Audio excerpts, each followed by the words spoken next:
Diz aí 102, o seu podcast favorito. Será mesmo? Está no ar com notícias e informações sobre o campus Engenho Novo 2 do... Então, bora falar do Pedrão do Engenho? E lá vamos nós! Estamos de volta, meu Engenho Novo. Essa é a terceira e última parte da nossa primeira trilogia aqui no Diz aí 102. Obrigado, Deus. E para mostrar que... Aqui tem informação! Na semana passada foi confirmada a reunião do Consup para o dia 16 de julho. E a pauta, você sabe qual é? Não sei. Não sabe mesmo, não? Não sei! Então você não ouviu a segunda parte do nosso episódio. Acertou, miserável. Todo mundo sabe que isso não se faz. Já que você resolveu, então, ignorar completamente o nosso trabalho aqui, deixando todo mundo bastante chateado, a gente vai te dar uma forcinha no amor, no carinho. Que lindo, cara! Bora então do básico. Você sabe o que é o Consup? Já falei que não. Bora ler então o que diz o Estatuto do Colégio Pedro II. Toca o Vivaldi, toca o Vivaldi, toca o Vivaldi aí.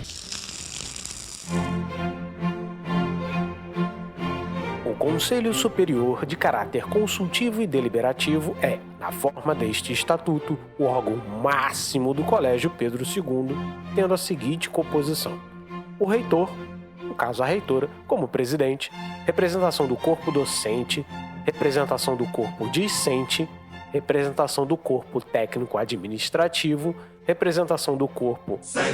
Não, isso não, esquece. Representação dos egressos, representantes dos responsáveis legais dos estudantes regularmente matriculados, um representante do Ministério da Educação e tantos representantes do Colégio de Dirigentes quanto forem membros definidos no inciso 2 após processo de consulta a seus pares. Resumidamente, é isso aí. E essa galera toda vai se reunir para dançar. Não. Não. Para resolver 2 itens dessa pauta do dia 16. Renomear o prédio da reitoria como Pavilhão Lincoln Bicalho Roque, em homenagem ao ex-aluno morto pela ditadura. Revogar os títulos honoríficos concedidos a autoridades do regime militar. E... Flashback. Para resolver 2 itens... De novo! 2 itens. De novo! 2 itens! End of flashback. Criação permanente da Comissão da Memória, Verdade, Justiça e Reparação no Colégio Pedro II.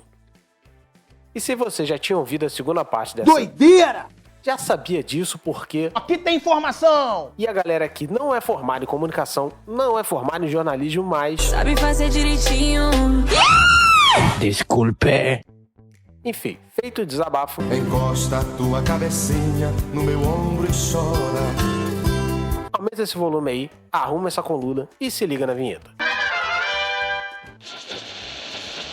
Vamos levantar um pouquinho o espírito. Essa eu quero ver.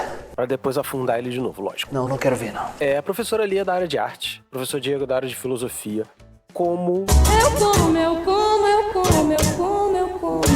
vocês conseguiram unir essas 2 áreas para chegar nesse projeto de falar sobre a ditadura militar no Brasil? Bom, eu acho que, na verdade, um projeto como esse, ele nasce sempre também de interesses pessoais, né? Aham. E, na verdade, eu acho que, para mim, depois o professor Diego vai poder falar, o tema da ditadura, ele é um tema muito caro. Tá caro! Então, ele perpassa, de certa forma, o conteúdo curricular de artes visuais. A gente trabalha esse período de alguma forma. É claro que é uma pincelada muito breve, porque acaba que tem uma série de outras questões para tratar do próprio campo das artes visuais, mas ele sempre permeou, de certa forma, os estudos dentro do campo das artes. Para além disso, eu acho que como ele, como a mãe dele que eu conheci também, como a Vânia, que é sua mulher, como o Damião, como a Andréia, como a Dona Maria. Como secretário, como deputado, como ministro, como governador, como prefeito. Ex-aluna do Colégio Pedro II. Tá bom! Também me criei aqui politicamente em grande medida. Então, fiz parte, né, de chapas de Grêmio. Acabei nunca participando de um Grêmio, não fui eleita em nenhum momento. Coitado! Mas participei das chapas e eu acho que esse já é um movimento importante. Participei de uma série de manifestações, né? Na minha época, a principal reivindicação estudantil era o passe livre. A gente sofreu muito ainda por conta do passe livre. Estou falando ali de 2000, me formei em 2003. Então a gente ia, por exemplo, para a Avenida Rio Branco, a gente deitava no chão, a gente fazia, então, toda a movimentação política que a gente tinha herdado de todas essas pessoas que vieram antes. Então, acho que a consciência política, né, e a necessidade de pensar sobre isso, agir no mundo sobre isso e fazer uma escola que se debruce sobre isso, vem comigo, está na minha trajetória, então não consigo muito dissociar. Acho que tudo aquilo que eu puder sempre embeber o meu trabalho docente com aspectos que eu considero extremamente relevantes para a sociedade brasileira, mas como um todo, né? Como Mingau de aveia! Come bem! Faz cocô bonito! Movimentos de modificação do mundo mesmo, né? Que, de certa maneira, também coadunem com a minha percepção de mundo, eu acho que vão ser sempre bem-vindas. E aí acho que como Não. é isso, né? A geração que vem depois, né? Minha mãe, a geração que foi a geração que lutou contra a ditadura. Então eu tenho essa herança na família, acho que eu construo um pouco esse lastro político em mim e continuo entendendo isso, que na verdade é meu papel no mundo, né? Buscar uma realidade que seja mais justa, né? Que seja, de certa maneira, desenhada a partir dos traços da liberdade. Então, acho que vivendo em 2024, no ano passado, 25 no Brasil, a gente precisa, de fato, Dinheiro! redobrar as nossas forças. Seu frango. E empenhá-las sempre pensando que a gente precisa estar juntos e juntas, e a gente precisa direcionar os nossos esforços em todos os âmbitos da vida, e aí eu incluo isso, a minha profissão também, para que a gente consiga construir um mundo mais possível para todos. Um mundo ideal, um mundo que eu nunca vi. Então, acho que a educação talvez o caminho mais bonito para tudo isso, né? Pensar uma escola que possa discutir todos os temas com clareza, investigar com um certo rigor aquilo que aconteceu e pensar quais são os caminhos daqui para frente, né? Aquilo que eu acredito mesmo em termos de construção de futuro. Então, acho que é um pouco isso. As artes, elas, de certa maneira, abraçam todos os temas, né? As artes, enquanto produção exclusivamente humana, elas estão atreladas ao seu tempo histórico, sem nunca se permitir esquecer do que já aconteceu. Então a gente segue sendo sempre, acho que um pouco um campo de conhecimento que lida principalmente com a ideia de liberdade, de criação, de imaginação, e isso só é possível num acordo, num pacto social em que as pessoas sejam livres o suficiente, que elas possam viver sem repressão, sem censura. Acho que é um pouco daí que veio assim, o link, talvez, com o meu campo. Mas, mais do que tudo, sempre o que eu quero pensar é a educação. Receba a inteligência. Eu, infelizmente, não fui aluno do colégio, mas sou um servidor do colégio. Desde 2014. Então, acho que o primeiro motor que me levou a esse tema é assim, eu não consigo trabalhar em um ambiente como se ele fosse desprovido de uma história, como se ele fosse uma mera autarquia, a qual eu vou até Moscou. Vou fazer um trabalho formal e volto para casa, e a minha relação com essa instituição é meramente profissional nesse sentido, né? Tem um histórico, é um colégio quase bicentenário, e isso muito me interessa. entender como se constitui a tradição de uma instituição de ensino como Pedro II. Então, me interessa poder contribuir para trabalhar num ambiente que valorize, de fato, princípios que são democráticos, em prol de uma sociedade mais igualitária, mais justa, mais diversa.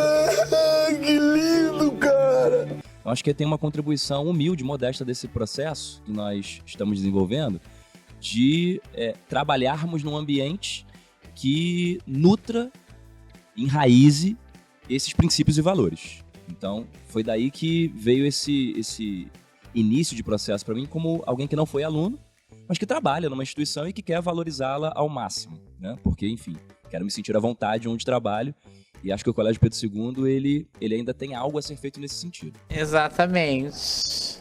Para além disso, o Colégio Pedro II, felizmente, desde a equiparação com os institutos federais, permite pesquisa, que eu acho que, inclusive, é uma, digamos assim, uma rubrica do colégio que precisa ser muito, muito, muito valorizada em todos os aspectos. É verdade. De carga horária, de, enfim, materiais possíveis. Encontramos eco esse ano de 2024, estamos encontrando em 2025 e precisamos fortalecer cada vez mais esse âmbito da pesquisa e a interdisciplinaridade. Eu, como professor de filosofia... Como ele, como a mãe dele, que eu conheci também. Como a Vânia, que é sua mulher. Como o Damião, como a Andréia, como a Dona Maria. Pô, toda hora isso, cara. Não gostaria também de ficar restrito apenas ao meu currículo em sala de aula regular. E que bom que o Colégio Pedro II permite que eu tenha um espaço na minha atividade laboral para pensar assim, como eu posso sair da caixa, né? Como eu posso trabalhar não apenas a filosofia como algo obrigatório em sala de aula, mas como eu posso contribuir com uma formação outra que dialogue diretamente ou indiretamente com a filosofia e que toque também em campos de interesse. Então, acho que a professora Lia falou em algum momento, né? Nós desenvolvemos projetos muitas vezes ligados à literatura, muitas vezes ligados à música. Durante a pandemia, por exemplo, desenvolvemos um projeto que nada tem a ver diretamente com o que estamos falando agora, que foi um projeto sobre Dorival Caymmi, as canções praieiras de Caymmi. Então, a gente vai, sim, atuando em frentes muito diversas. Quando terminou a pandemia... Acho que um pouco atravessados pelos apaixonamentos da vida, é isso, certeza, né? Dorival, uma época que a gente estava muito afeito, assim, quer dizer, todas as épocas, mas muito ali encantados, né? Ouvindo toda a obra. Depois um livro que a gente foi investigar. Acho que a pesquisa ela é movida por paixão também, né? Preciso ter esse dado, assim. Ela não é apenas uma coisa racional. Eu, pelo menos, não quero ler o mundo assim. Não, sem dúvida. E aí, depois da pandemia, eu, por exemplo, fiquei assim, eu preciso trabalhar algum tema que seja um tema de valorização de certos princípios, de certas perspectivas de mundo. Confesso que naquele momento eu fiquei entre a própria pandemia e seus efeitos e a ditadura, porque os 60 anos se aproximavam, né? Esses 60 anos, essas datas redondas, elas estabelecem alguns faróis, digamos assim. Sendo farol. Então tava ali, né, com essa proximidade. A gente sabia, no fundo, que em algum momento a ditadura seria tratada. Acabou que eu desenvolvi um projeto que não foi interdisciplinar naquele momento com a professora Lia. A gente deu a Peste, do Camus. Só que depois de ler a Peste do Camus, eu senti a necessidade de, com a ascensão mesmo desses 60 anos, de trabalhar a ditadura e, enfim, para além da nossa relação pessoal também, que é de proximidade, pareceu o momento perfeito para trabalhar a interdisciplinaridade, para trabalhar um tema que é muito caro a nós, que é a memória da ditadura. O tema memória, na verdade, eu diria assim, memória de modo amplo é um tema que muito nos interessa e a gente resolveu dar a primeira concretude a esse tema trabalhando a ditadura militar.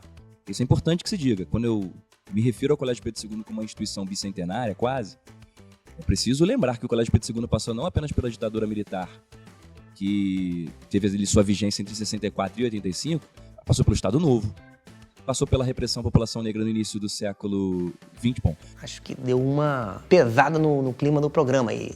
Falar em repressão à população negra, inclusive, envolve um braço que nós queremos estabelecer numa comissão da verdade no colégio, que é de repressão à população negra, inclusive aos nossos jovens que atuam no colégio como estudantes, ainda hoje pelas políticas de segurança pública do Estado do Rio de Janeiro.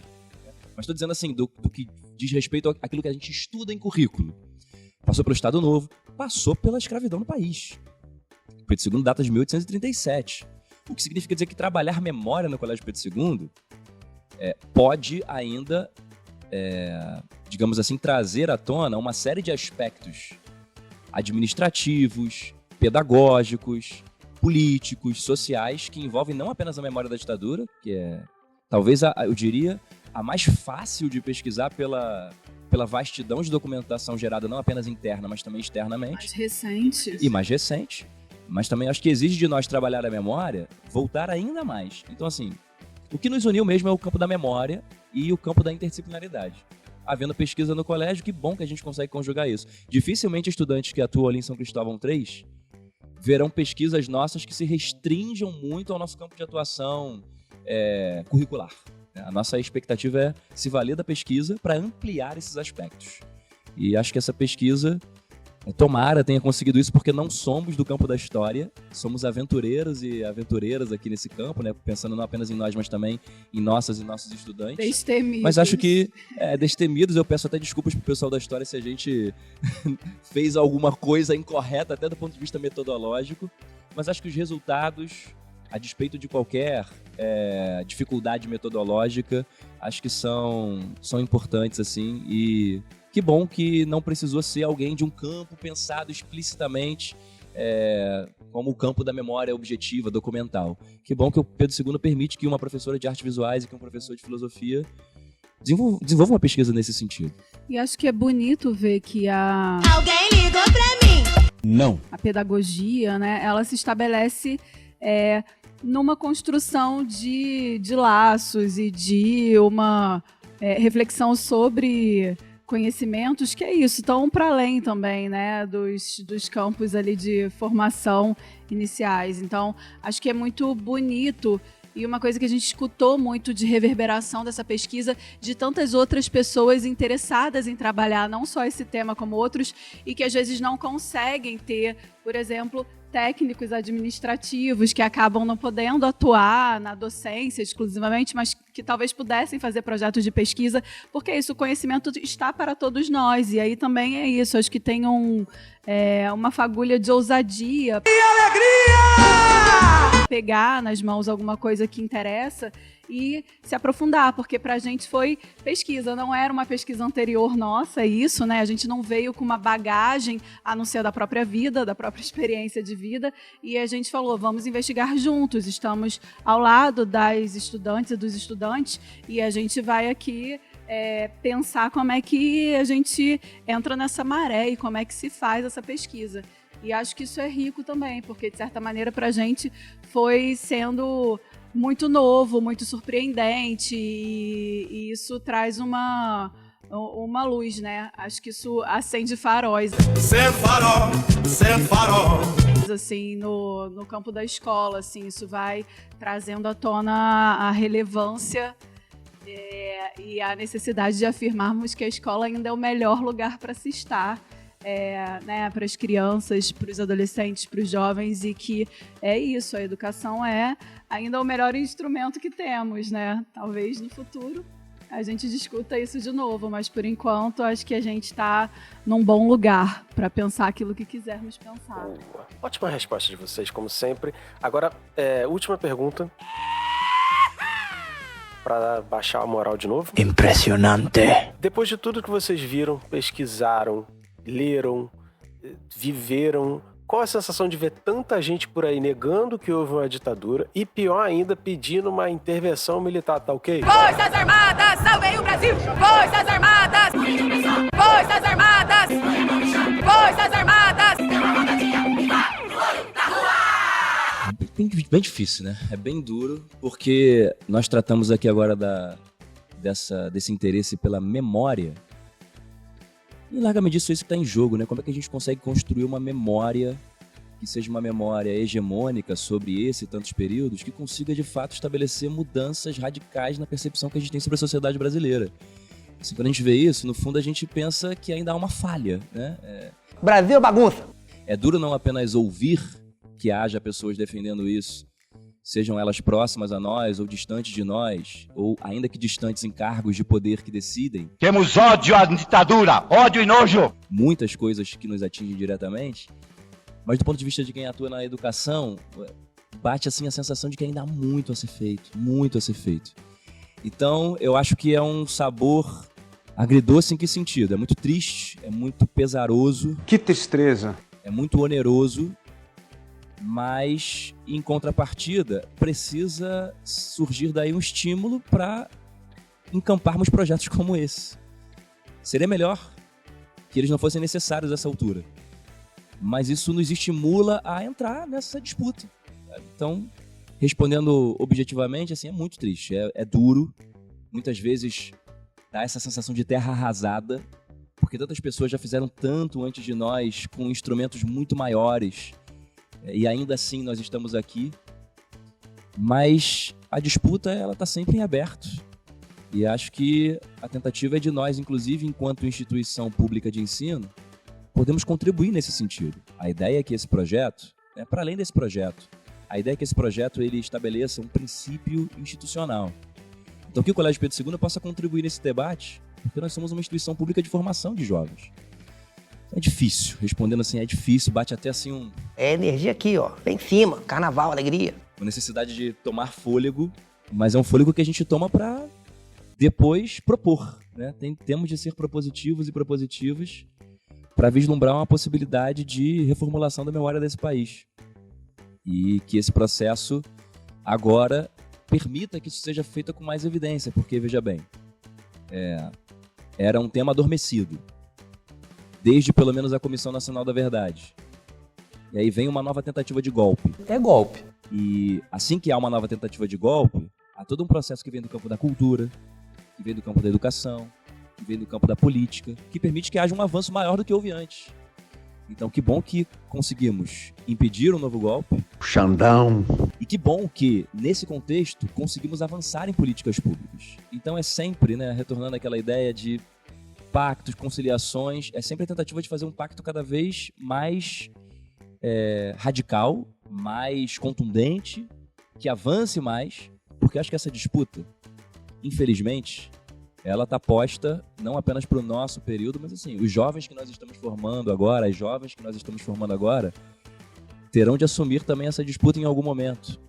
Então, é triste, mas ao mesmo tempo é preciso que isso sirva como um motor, como uma mola propulsora, para que projetos mais ousados de memória surjam. Ousadia e alegria! Então a gente tenta, de alguma forma, estabelecer esse sabor agridoce, de sentir o amargor, sentir o azedume, mas de tentar colher alguma coisa propositiva a partir disso. Então, que nós tenhamos fôlego e consigamos, pelo menos numa instituição de educação pública, fazer com que essa memória seja uma memória fiel ao que ocorreu e que estabeleça valores, que sejam os valores democráticos, em nome de uma sociedade que se pretenda realmente mais justa, mais plural, mais diversa.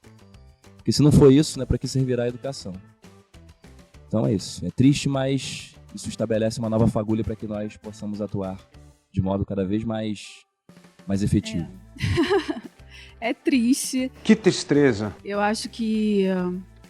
eu fico pensando, sempre um pouco se a humanidade já teve sossego. Eu não sei. Eu acho que esse desassossego faz parte de todas as gerações em medidas diferentes, em quesitos diferentes. Então, acho que a gente tem um momento duríssimo para enfrentar. E não só nesse aspecto da memória, eu acho que talvez o mais complexo de tudo isso é que a gente viva um momento de individualidade extrema, de solidão, e aí talvez ainda seja um pouco mais difícil a gente observar como a gente se alinhava uns aos outros para modificar aquilo que é necessário ser modificado.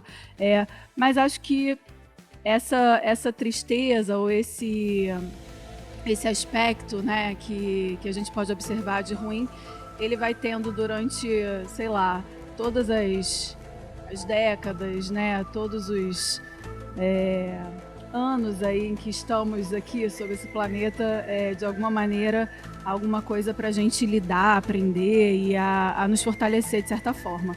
Eu hoje tô muito positiva, estranhamente. Porra, tá errado. Tá errado. Tá errado. Tá errado. Então, apesar do baixo astral total, que, claro, faz parte de olhar para as pessoas ao lado e ver que a gente não está na mesma sintonia, né? Poderia que se estivéssemos todos vibrando na mesma frequência, que tivéssemos, de fato, uma crença de que podemos ser iguais. Não é isso que tem acontecido, mas acho que talvez a inspiração maior ou o bonito dessa caminhada é perceber que tem muita gente mobilizada, tentando transformar, tentando mudar. Então, ver os coletivos de luta, ver as entidades, ver os grupos de jovens, a gente, né, vira e mexe, ver a movimentação dos grêmios estudantis e ver a sociedade civil, enfim, ver que a gente consegue, que é possível também. Então, acho que tem um fator, né, que é importante a gente celebrar, que acho que uma certa esperança de mudança e principalmente entendendo que a mudança parte de nós, é claro. Então, a consciência de que as coisas não estão no devido lugar ou que não estão da melhor maneira possível, porque não englobam todas as pessoas, né? Porque as pessoas não têm seus direitos de fato respeitados, eu acho que faz com que a gente possa ainda se juntar, né? Acho que o ser humano é gregário, ele é coletivo. E essa coletividade, ela é talvez uma das chaves para que a gente consiga aí, melhorar a caminhada de todos nós, de todas nós. Então, que bom seria se tivéssemos recebido um mundo ideal, não recebemos, arregacemos as mangas e vamos embora. Muito que ser feito, sigamos. Para terminar otimista, como a professora Lia, eu diria o seguinte... Não tava muito bom, tava meio ruim também, tava ruim. Agora parece que piorou. Nós três aqui somos até de uma geração talvez mal acostumada, né? Estamos provavelmente aqui entre os nossos 30 e tantos, 40 anos. Que deselegante! Né? Somos de uma geração que pegou a redemocratização. Então, nesse sentido, a gente viu o país fervilhar, uma pujança, enfim, uma expectativa de uma democracia jovem, mas que pudesse se consolidar. E acho que o mundo está chamando a gente agora para a realidade. Só que eu encerro dizendo o seguinte... Sejam felizes! Abraço! Tantas pessoas vieram antes de nós. Kleber Lemos da Silva, por exemplo, já que estamos aqui, ele pagou com a sua própria vida por uma luta, que é uma luta que também precisa ser nossa. Então nós não podemos nos dar ao direito de permanecermos inertes, porque tem muita gente que veio antes de nós, muita gente virá depois, inclusive pessoas que nós estamos ajudando a formar no nosso colégio, e nesse sentido a gente está pegando um bastão. Essa pesquisa é um bastão que a gente herda e que a gente quer passar adiante para uma vitória possível. Enquanto a vitória for possível, eu acho que haverá mangas a serem arregaçadas e haverá esperança, haverá a necessidade de continuarmos propondo trabalhos como esse. Bater uma salva de palma aqui pro profissional.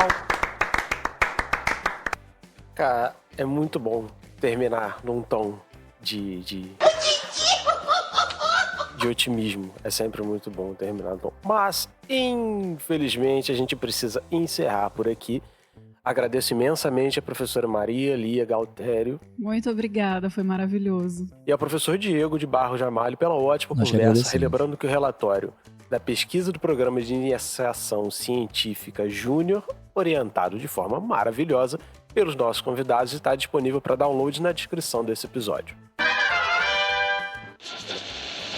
E essa foi uma produção da Superintendência Geral do Campus Engenho Novo 2 do Colégio Pedro II. Somos um exército de um homem só. E contou com áudios de Medo e Delírio em Brasília, Choque de Cultura, SBT, Rede Globo, Caetano Veloso, Léo Marques, O Rapa, Casemiro, Programa do Ratinho, Gil Brother, Disney, Professor Pasquale, CNT, GNT, Belo, Sai de Bamba, Engenheiros do Havaí, Um Príncipe em Nova York, Arte Popular, Guigueto, TV Brasil, MTV, Raça Negra, Fábio Júnior. Acabou essa porcaria!